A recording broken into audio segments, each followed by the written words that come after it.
শুধু দর্শক, এই সানজিদা উনি এসেছেন ডেমরা থেকে। এই ভদ্র মহিলা তার স্বামীর বিষয়ে বাংলাদেশ সরকারের মাননীয় প্রধানমন্ত্রীর প্রতি ওনার দাবি, সেই দাবি নিয়েই উনি কিছু কথা বলবেন ওনার স্বামীর বিষয়ে।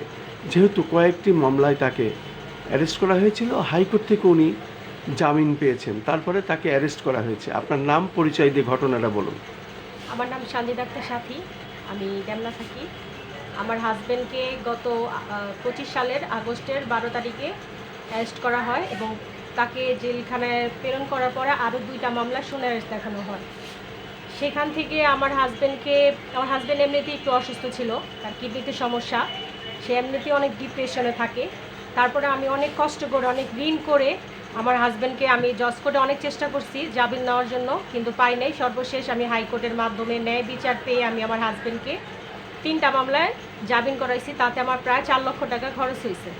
এখন আমি অনেক টাকা ঋণ, আমি সবার কাছ থেকে সর্বশেষ গতকাল 5,000 টাকা ধার নিয়ে গেছিলাম আমার হাজব্যান্ডকে যাতে আমি নিয়ে আসতে পারি, এসে আমি সবার টাকা পরিশোধ করে দিব।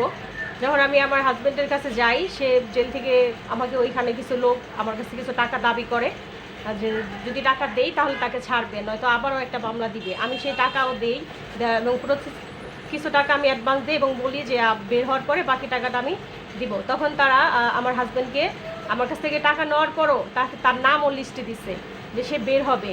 কিন্তু যখন বের হওয়ার পর আসছে, 34 জন লোক বের হওয়ার কথা ছিল, 33 জনকে ছাড়ছে, আমার হাজব্যান্ডকে ছাড়ে নাই। আবারও তাকে একটা নতুন ভুয়া মামলায় অ্যারেস্ট দেখায় রেখে দিছে। এখন আমি কোথায় যাব? আমার কাছে কোনো টাকা পয়সাও নাই যে আমি আমার হাজব্যান্ডের জন্য আরেকটা মামলায় কোনো জামিনের ব্যবস্থা করব বা কোনো অ্যাডভোকেট ধরবো, আমি কিছুই করতে পারবো না। তাই আমি মাননীয় প্রধানমন্ত্রীর কাছে ন্যায় বিচার চাই, যাতে আমার হাজব্যান্ডকে হয়তো হয়রানি না করে তাকে ছেড়ে দেওয়ার জন্য। এছাড়া আমার আর কোনো বাঁচার কোনো রাস্তা নাই। আমি তার কাছে অনুরোধ করব, সে যেহেতু দেশের প্রধানমন্ত্রী, সারা বাংলাদেশের জনগণের দায়িত্ব সে নিছে, অবশ্যই আমার স্বামীকেও সে এই ন্যায় বিচারের মাধ্যমে ছেড়ে দেওয়ার ব্যবস্থা করবে। ধন্যবাদ। আপনাকে অনেক অনেক ধন্যবাদ।